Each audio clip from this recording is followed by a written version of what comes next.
का ये मानना है, कई क्रिश्चियंस भी ये मानते हैं, लेकिन दूसरी तरफ कुछ क्रिश्चियंस कहते हैं कि इब्राहिम नहीं बल्कि इनाक पहले प्रॉफिट थे। जेनेसिस के चैप्टर 5 वर्स 22 में लिखा गया है कि Enoch walked with God for 300 years. Genesis actually में बाइबल की पहली किताब है। इनाक को कहा जाता है कि ये डिसेंडेंट थे एडम के, और एडम को पहला ह्यूमन बीइंग माना जाता है इन तीनों धर्मों के लोगों के द्वारा। मुस्लिम्स का मानना है कि एडम तो पहले प्रॉफिट भी थे, तो इसलिए अपनी कहानी की शुरुआत पहले एडम और ईव की कहानी से ही करते हैं। एडम और ईव की कहानी का नाम जरूर आपने कहीं ना कहीं तो सुना ही होगा। एडम को आदम करके भी पुकारा जाता है और माना जाता है कि भगवान ने इन्हें मिट्टी से बनाया। भगवान ने इन्हें सांस दी और ये एक लिविंग बीइंग बन गए। वैसे पूरे वीडियो के दौरान मैं भगवान, गॉड और ईश्वर जैसे शब्दों का प्रयोग करूंगा, लेकिन इन सब का मतलब एक ही है, क्योंकि यहां पर हम मोनोथीज्म की बात कर रहे हैं। तो शब्द कोई भी हो, एक ही भगवान को रेफर किया जा रहा है। साल 1500s में एक बड़े फेमस पेंटर रहते थे माइकल एंजेलो नाम से। इन्होंने ये बड़ी ऐतिहासिक पेंटिंग बनाई जो कि आज के दिन आपको वेटिकन सिटी के म्यूजियम में मिलेगी। इस पेंटिंग में दिखाना चाह रहे हैं कि कैसे भगवान ने एडम को क्रिएट किया। एडम को बनाने के बाद उन्हें गार्डन ऑफ ईडन में प्लेस कर दिया। इस गार्डन में 2 पेड़ लगे हुए थे। पहले पेड़ का नाम द ट्री ऑफ लाइफ और दूसरे पेड़ का नाम the tree of knowledge of good and evil. भगवान ने कहा कि जो खाना है खा लो, बस इस दूसरे पेड़ से कोई फल तोड़कर मत खाना, बस मेरी एक ही एक कंडीशन है। फिर भगवान ने सोचा कि ये एक आदमी अकेला बड़ा लोनली फील करेगा, कोई ना कोई हेल्पर जरूर होना चाहिए इसके साथ। तो इसके बाद फिर भगवान ने जमीन से जानवरों और चिड़ियों को बनाया, लेकिन कोई भी सूटेबल हेल्पर नहीं था। फिर भगवान ने एडम को सोने भेजा और जब वो सो रहा था तो उसकी बॉडी से एक हड्डी निकाली और उस हड्डी से एक औरत को बनाया। इस औरत का नाम एडम ने ईव रखा। ईव को एवा भी बुलाया जाता है, जिसका मतलब लाइफ होता है। एक दिन क्या होता है कि एक सांप आकर ईव को बहकाने की कोशिश करता है कि ये फॉरबिडन फ्रूट को खा लो। ये जो पेड़ है जिसको लेकर भगवान ने कहा है कि इसका कोई फल नहीं खाना, इसे खा लोगे तो तुम्हारी आंखें खुल जाएंगी, तुम बिल्कुल भगवान जैसे हो जाओगे। तो बहकावे में आकर ईव उस फल को खा लेती है और अपने पति एडम को भी खिला देती है। और जब भगवान को ये चीज पता चलती है तो उन्हें बहुत गुस्सा आता है। गुस्से में वो उन्हें श्राप देते हैं। सांप को कर्स किया जाता है कि वो अपनी पूरी जिंदगी अब अपने पेट के बल ही क्रॉल करते रहेगा और धूल मिट्टी खाएगा अपनी पूरी जिंदगी। औरत को श्राप दिया जाता है कि उसे बच्चे पैदा करने होंगे और बच्चे पैदा करते वक्त बहुत भारी लेबर पेन्स होंगे, दर्द होगा। और एडम को श्राप दिया जाता है कि पूरी जिंदगी उसे काम करते रहना पड़ेगा, हार्ड वर्क करना पड़ेगा खाना खाने के लिए। और इसी के साथ साथ गार्डन ऑफ ईडन से एडम और ईव दोनों को बाहर निकाल फेंका जाता है और वो अपनी बाकी की जिंदगी धरती पर जाकर बिताते हैं। बड़ी ही इंटरेस्टिंग कहानी है। इसे ढेरों बार रेफर किया गया है पॉप कल्चर में, फिल्मों में। एक फिल्म जो मैंने देखी थी नोइंग नाम से, 2009 की साइंस फिक्शन फिल्म है। इस फिल्म के एंड में एडम और ईव को दर्शाया जाता है। लेकिन हम अपनी कहानी में आगे बढ़े तो कई हजारों सालों बाद इंसानों की पॉपुलेशन बढ़ती है धरती पर और भगवान देखने लगते हैं इंसानों को, और भगवान को देखकर लगता है कि ये इंसान बड़े ही दुष्ट बन गए हैं, बुरे बनते जा रहे हैं। भगवान को रिग्रेट फील होने लगता है, यार क्यों बनाया मैंने इन इंसानों को, ये तो ऐसे निकले। वो डिसाइड करते हैं कि वो पूरी धरती को वाइप आउट कर देंगे। ऊपर वाला भी ऊपर से देखता होगा तो उसे शर्म आती होगी। जितने इंसान, जानवर और चिड़िया हैं सब खत्म कर देंगे।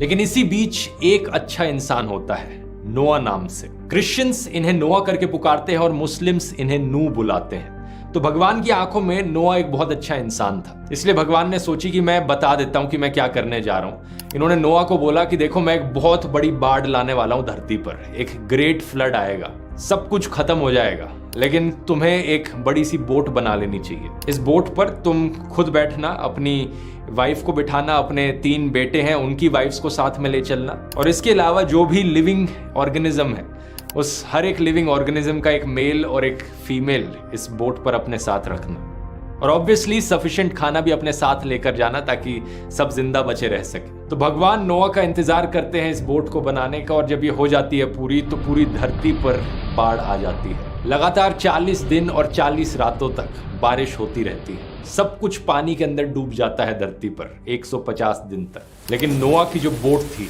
नोआज आर्क, ये पानी पर तैरती है और इसमें बचे लोग जिंदा रहते हैं। फाइनली जाकर ये नाव इरारत की पहाड़ियों पर पहुंचती है, इकलौती जगह जो पानी के अंदर नहीं डूबी है। टाइम के साथ साथ पानी नीचे आने लगता है और सारे जो लोग थे इस नाव में वो बाहर आते हैं और लाइफ को जीने का एक नया मौका मिल पाता है। एक और साइंस फिक्शन फिल्म मैं रेफर करना चाहूंगा जिसमें इनडायरेक्ट रेफरेंस थी नोआज आर्क की, ये 2012। इस फिल्म के एंड में सब कुछ पानी के अंदर डूब जाता है, लेकिन कुछ नाव बनाई जाती हैं जहां पर बचे हुए इंसान जिंदा बच पाते हैं। अगर आप नोटिस करोगे हॉलीवुड की कई फिल्मों में ऐसी ही कहानी के कुछ हिस्से हैं जो रिलीजियस स्क्रिप्चर्स की कहानियों से इंस्पायर्ड हैं। कई तो बड़ी डायरेक्ट फिल्में हैं, जैसे कि नोआ फिल्म जो बनाई गई है वो पूरी की पूरी इस कहानी पर ही बेस्ड है। लेकिन हमारी कहानी में नोआ अब भगवान को ऑफरिंग करते हैं। भगवान से प्रॉमिस करवाई जाती है कि वो दोबारा से कभी भी इस तरीके से लाइफ को डिस्ट्रॉय नहीं करेंगे। अब इंटरेस्टिंग चीज ये है कि हिंदुइज्म में भी हमें एक बहुत सिमिलर कहानी देखने को मिलती है, राजा मनु की कहानी। एक छोटी सी मछली राजा मनु से प्रोटेक्शन मांगती है और जब राजा उन्हें बचाते हैं वो मछली बड़ी होती रहती है। पुराणास के अकॉर्डिंग ये मछली एक्चुअली में मत्स्य थी, भगवान विष्णु का अवतार। ये मछली राजा मनु से कहती है कि एक बहुत बड़ी बाढ़ आने वाली है, सब खत्म हो जाएगा, एक बोट बना लो बचने के लिए। तो राजा मनु एक बहुत बड़ी बोट बनाते हैं जिसमें कई लिविंग क्रीचर्स, प्लांट्स और सप्तऋषि को रखा जाता है। और जब ये ग्रेट फ्लड आता है तो ये बोट में जिंदा बच जाते हैं और मत्स्य का अवतार उन्हें हिमालयास की ओर सेफली रास्ता दिखाता है। अब और भी माइंड ब्लोइंग चीज ये है दोस्तों कि मेसोपोटामिया की जो एंशिएंट सिविलाइजेशन थी, वहां मिले स्क्रिप्चर्स में भी एक सिमिलर कहानी लिखी गई है, सुमेरियन एपिक ऑफ गिलगामेश की कहानी। यहाँ पर एक ग्रेट सेज उथनापिश्तम को वार्निंग मिलती है एक आने वाले ग्रेट फ्लड के बारे में, और वो अपने रिलेटिव्स, लिविंग क्रीचर्स और खाने को बचा लेते हैं एक बड़ी सी बोट में। इतना ही नहीं, ग्रीक माइथोलॉजी में गॉड ज़्यूस के गुस्से की वजह से एक ग्रेट फ्लड आता है। ड्यूकैलियन को बताया जाता है इस फ्लड के आने के बारे में उनके पिता प्रोमेथियस के द्वारा, और ड्यूकैलियन और उनकी पत्नी एक बोट बनाकर इस फ्लड से बच निकलते हैं।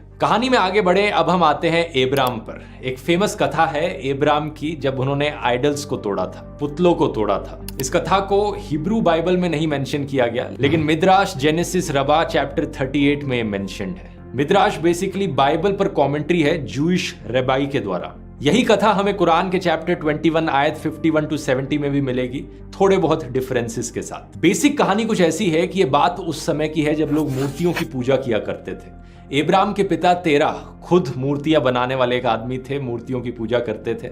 एक समय की बात है कि एब्राम के पिता कहीं दूर किसी ट्रिप पर गए किसी काम से, और एब्राम को अपनी दुकान का इंचार्ज बनाकर छोड़ गए। एक आदमी उस दुकान पर आता है एक मूर्ति को खरीदने। एब्राम पूछता है कि आपकी एज क्या है? वो आदमी कहता है 50 साल। और एब्राम कहते हैं कि 50 साल मतलब 50 साल के होकर तुम इस मूर्ति की पूजा कर रहे हो जो 1 साल की भी नहीं है। ये सुनकर वो आदमी बड़ा एम्बैरेस्ड फील होता है और दुकान से चले जाता है। एक दूसरी ओकेजन पर जब सारे लोग वहां मौजूद नहीं थे, एब्राम एक डंडा उठाते हैं और सारी मूर्तियों को तोड़ देते हैं, और फिर वो उस डंडे को ले जाकर सबसे बड़ी मूर्ति के हाथों में रख देते हैं। जब लोग वापस लौटते हैं तो वो बड़े शॉक हो जाते हैं। कोई कहता है कि ये तो एब्राम ने किया होगा, क्योंकि वो हमेशा मूर्तियों के अगेंस्ट बोलता था। उनसे पूछा जाता है कि ये क्यों किया, तो एब्राम जवाब देते हैं कि ये सारी मूर्तियां एक्चुअली में एक दूसरे के साथ लड़ने लग गई थी, और फिर जो सबसे बड़ी मूर्ति थी उसने डंडा उठाया और सारी छोटी मूर्तियों को तोड़ दिया। उससे जाकर पूछो उस बड़ी मूर्ति से कि उसने औरों को क्यों तोड़ा। लोगों ने कहा कि बेवकूफ बनाना बंद करो, ये मूर्तियां एक दूसरे के साथ लड़ नहीं सकती, ना ही बोल सकती हैं। तो इब्राहिम का जवाब आता है कि तुम मूर्तियों की पूजा क्यों करते हो जब ये मूर्तियां ना बोल सकती हैं, ना कुछ कर सकती हैं, ना तुम्हें इससे कोई फायदा पहुंचना, ना तुम्हें इससे कोई नुकसान होना। इब्राहिम को ऑर्डर किया जाता है कि वो एक बड़ी सी आग के अंदर जाएं, और अगर इब्राहिम सही हैं तो असली जो भगवान है वो असली भगवान उन्हें बचा लेंगे। और इब्राहिम जाते हैं उस आग के अंदर और भगवान उन्हें बचा लेते हैं। इस कहानी के चलते मूर्तियों की पूजा नहीं की जाती जूडाइज्म और इस्लाम में। और इसको सुनकर कुछ कंजर्वेटिव मुस्लिम्स, इनफैक्ट कुछ कंजर्वेटिव हिंदूज भी कहते हैं कि क्योंकि हिंदू लोग मूर्तियों की पूजा करते हैं इसलिए मुसलमानों के सामने हिंदूज काफिर हैं। कितनी सच्चाई है इस बात में? अगर आप गहराई से देखो तो हिंदू लोग एक्चुअली में मूर्तियों की पूजा नहीं करते हैं, बल्कि भगवान की पूजा करते हैं मूर्ति के थ्रू। ये वैसा ही हो गया जैसे कि आप अपने फादर को याद करते हो उनकी फोटो देखकर। फोटो के जरिए आप अपने पिता को याद कर रहे हो और उनको प्यार जता रहे हो, लेकिन इसका मतलब ये नहीं कि आप एक्चुअल पिता को भूलकर सिर्फ इस फिजिकल फोटो को ही प्यार जताने लग जाओ और याद करने लग जाओ। सिमिलरली हर हिंदू जानता है कि यहाँ पर मूर्ति के जरिए भगवान की पूजा करी जा रही है, एक्चुअली में उस फिजिकल मूर्ति की पूजा नहीं करी जा रही है। इस चीज का एक अच्छा जवाब आचार्य प्रशांत जी ने दिया था जब मैंने उनके साथ बात करी थी। मूर्ति जो है वो एक सफल प्रयोग रहा है।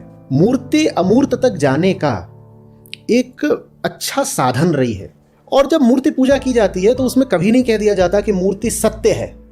उसमें यही कहा जाता है कि मूर्ति के माध्यम से मैं सत्य में प्रवेश करूंगा, साकार के माध्यम से मैं निराकार में प्रवेश करूंगा। अब क्रिश्चियंस भी दोस्तों इस चीज को गलत नहीं मानते। यही कारण है कि कई बड़े बड़े चर्चेज में आपको जीसस और मेरी की मूर्तियां मिलेंगी। कई पैसेजेस साइट किए जाते हैं उनके द्वारा इस चीज को साबित करने के लिए। जैसे कि देखिए हिब्रू बाइबल की किताब एक्सोडस के चैप्टर 20 में वर्स 4 और 5 यहां दिया गया है कि भगवान ने किसी भी दूसरी चीज की मूर्ति बनाने से मना किया है, उनके आगे झुकने से मना किया है। नोट करने वाली बात यह है कि भगवान की मूर्ति नहीं, किसी दूसरी चीज की मूर्ति के आगे झुकने से मना किया है। अब 5 चैप्टर आगे चलिए, चैप्टर 25 वर्स 17 to 22 में लिखा गया है, भगवान प्रॉफिट मोसेस को खुद कमांड करते हैं कि एक प्योर गोल्ड की मर्सी सीट बनाए, उनके दोनों तरफ चेरब की मूर्ति बनाए। भगवान कहते हैं कि वो मोसेस से बात करेंगे इन स्टैचूज के बीच में से। ये इकलौता एग्जाम्पल नहीं है। एक और किताब Hebrew Bible Ezekiel chapter 41 verse 25 temple of Jerusalem का डिस्क्रिप्शन पढ़िए। दरवाजों और दीवारों पर चेरब की और पाम ट्रीज की कार्विंग थी। तो देखकर ऐसा लगता नहीं है कि भगवान को कोई प्रॉब्लम है कि हम उनकी फोटोज यूज करें या उनकी मूर्तियां बनाएं। एज लॉन्ग एज उन चीजों का हम इस्तेमाल करें भगवान को वर्शिप करने के लिए, उन मूर्तियां या फोटोज को वर्शिप करने के लिए नहीं। कुरान आयत 448 को अक्सर कोट किया जाता है कि ये वो कोट है जो दिखाता है कि कैसे कुरान बिल्कुल ही मूर्तियों के अगेंस्ट है। यहाँ भी हम देखते हैं कि do not associate partners with God, यानी भगवान के अलावा किसी और के भक्त मत बनो, किसी और की पूजा मत करो। यही सेंटिमेंट कुरान चैप्टर 31 आयत 13 में दिखता है कि केवल भगवान की पूजा करो।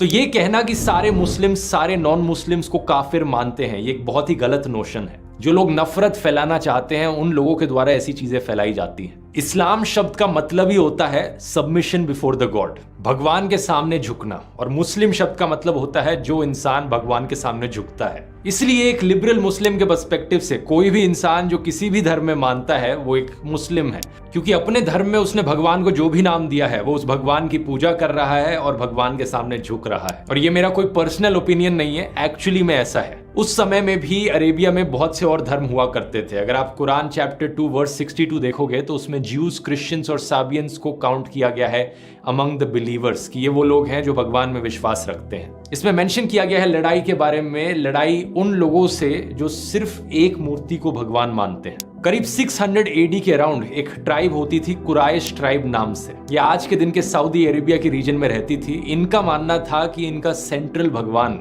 हुबल है, जो एक्चुअली में एक मूर्ति है जो पत्थर से बनी है और जिसका राइट हैंड टूटा हुआ था। कुराइश ट्राइब ने इसके राइट हैंड को एक गोल्डन हैंड से रिप्लेस कर दिया था, सोने के बने हाथ से। अब इस मूर्ति को एक्चुअली में तोड़ा जाता है प्रॉफिट मोहम्मद के द्वारा साल 630 AD में। अब यहाँ पर माइथोलॉजिकल कहानियों को और एक्चुअल हिस्ट्री को कंफ्यूज मत करना एक दूसरे से। अभी जो बताई मैंने वो एक्चुअल प्रूवन हिस्ट्री है, और उससे पहले जो कहानियां थी वो माइथोलॉजिकल कहानियां थी, बिब्लिकल कहानियां थी। अगर हम एंशिएंट इजिप्शियंस की भी बात करें तो वो एक्चुअली में पूजा करते थे जैकल गॉड्स की, जैसे कि अनुबिस और वेपवावेट। और पत्थर की मूर्तियों के अलावा कुरान में मेंशन किया गया है एक और तरीके के आइडल वर्शिप का, किसी चीज को आइडलाइज करना। जैसे कि chapter 18 verse 32 to verse 46 warning दी गई है, अपनी प्रॉपर्टी या अपनी वेल्थ को मत आइडलाइज करो, अपनी दौलत की कभी मत पूजा करना। चैप्टर 25 में यह भी कहा गया है कि लोग अक्सर अपनी डिजायर, अपनी ईगो को ही भगवान बना देते हैं, और यही सेम चीज आपको हिंदुइज्म में भी मिलेगी। हिंदू धर्म में इवन दो हमें अलग अलग प्रकार के भगवान के रूप देखने को मिलते हैं, भगवान